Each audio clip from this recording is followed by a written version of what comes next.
है झूठे आरोप लगाने का तो कोई हिसाब किताब होता नहीं है। मैं ये बोलता हूँ अगर कोई सबूत था, अभी तक क्या कर रहे थे? 10 मार्च को जब ईडी का छापा पड़ा उसके बाद आपने कोई कार्रवाई नहीं की क्योंकि आपके पास कुछ था ही नहीं। बड़ी बड़ी बातें की गई कि नोट गिनने की मशीन है, फलाना है, ठिकाना है। ऑन पेपर प्रोसीडिंग में कहीं पर भी चैतन्य बघेल का ना नाम है, ना उनके खिलाफ कोई सबूत था, ना उनके खिलाफ कोई बात थी। ये घटना सिर्फ इसलिए की गई। ये क्या सोचते जैसे इनके पुराने हथकंडे कामयाब हुए, इन्होंने हिम्मत विश्वा शर्मा भी यही चाल चल के भाजपा प्रवेश कराया, प्रफुल्ल पटेल के साथ यही करके उनको अपने साथ शामिल किया। यही चीज उन्होंने शुभेंदु अधिकारी के साथ की। तो ये सब उनकी चालबाजियां, इन्होंने सोची कि हम ये चालबाजी भूपेश बघेल के ऊपर भी लागू करेंगे, पर ये भूल गए कि ये छत्तीसगढ़ का शेर है। तो इन्होंने क्या किया, उनके सबसे जो प्रिय उनका इकलौता लड़का था वहां पर आक्रमण सिर्फ इसलिए किया ताकि भूपेश बघेल डर जाए। पर मैं भारतीय जनता पार्टी को बताना चाहूंगा कि जोर जुर्म के टक्कर में संघर्ष हमारा नारा है। आपकी गीदड़ भपकियों से, ऐसे दबाने दुबने वाले किसी भी हथकंडों से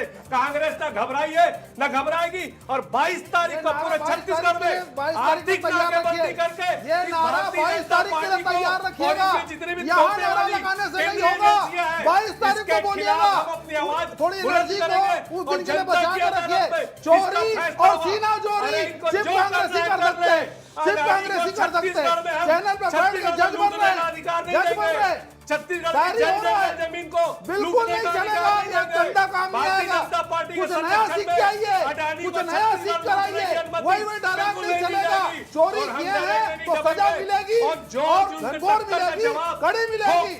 ये 22 तारीख को मंच पे बोलिए, स्टूडियो में गंदा काम नहीं आएगा। और Bharatiya Janata high party court में काम नहीं आएगा।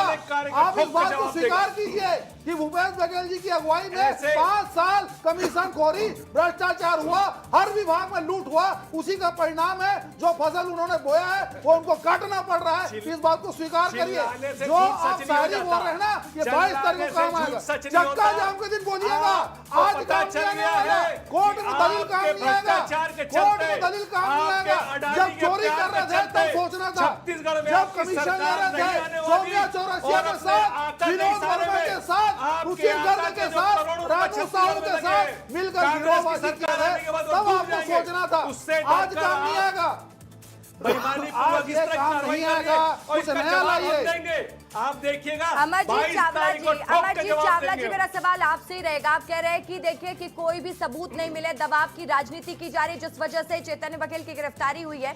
अगर कोई सबूत नहीं है तो कांग्रेस पार्टी डर क्यों रही है? 22 तारीख को इतना बड़ा प्रदर्शन क्यों? छोड़ दीजिए, कार्रवाई करने दीजिए उनको अपनी। हम लोग बिल्कुल नहीं डर रहे। देखिए क्या होता है, ये लोकतंत्र की हत्या करने वाले, संवैधानिक मूल्यों की धज्जियां उड़ाने वालों के मुंह से ये बात शोभा नहीं देती। सच्चाई तो यही है कि अडानी के खिलाफ कांग्रेस के आक्रामक रवैये को देखते हुए, भूपेश बघेल जी के अडानी के खिलाफ आक्रामक रवैये को देखते हुए, सिर्फ और सिर्फ भूपेश बघेल जी को दबाने के लिए इन्होंने अपना ब्रह्मास्त्र चला है चैतन्य बघेल के रूप में। इससे ना हम डरेंगे ना घबराएंगे। हम जमीन की भी लड़ाई लड़ेंगे, हम न्यायालय की भी लड़ाई लड़ेंगे और हिंदुस्तान के न्यायालय पे हमें पूरा यकीन है, हमको हमारे साथ न्याय मिलेगा। अरे हम अंग्रेजों से नहीं डरे थे, भाजपाइयों से क्या डरेंगे? तो इनसे डरने वाले नहीं है। इनको जितने भी निचले स्तर पर जाकर जितनी गिरी हुई हरकत करनी है, जितना ज्यादा केंद्रीय एजेंसियों का दुरुपयोग करना है, ये कर ले, हमको कोई फर्क नहीं पड़ता। हम जमीन की लड़ाई भी लड़ेंगे।